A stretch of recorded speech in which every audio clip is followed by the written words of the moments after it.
চাঁদপুরের মতলব উত্তর উপজেলার ইসলামাবাদ ইউনিয়নে সমাজসেবামূলক সংগঠন টিম ঐক্য মানবসেবা ফাউন্ডেশনের উদ্যোগে ঈদ উপহার সামগ্রী বিতরণ করা হয়েছে।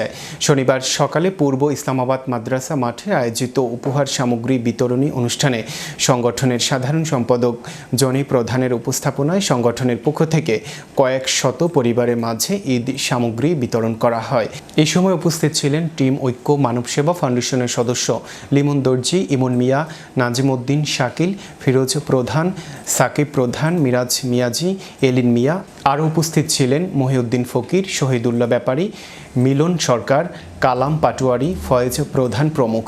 টিম ঐক্য মানবসেবা ফাউন্ডেশনের পক্ষ থেকে গরিব অসহায় মানুষকে চিকিৎসা সহায়তা, পোশাক সহায়তা, ধর্মীয় প্রতিষ্ঠানে অনুদান প্রদান, গরিব ও মেধাবী শিক্ষার্থীদের লেখাপড়ার খরচ প্রদান, ইফতার সামগ্রী ও ঈদ উপহার সামগ্রী সহ নানান কার্যক্রমের মধ্য দিয়ে মানুষের পাশে থাকে সংগঠনটি। সংগঠনের নেতৃবৃন্দ জানান, ভবিষ্যতে এ ধরনের কার্যক্রম আরও বেগবান করার জন্য প্রচেষ্টা চালানো হচ্ছে।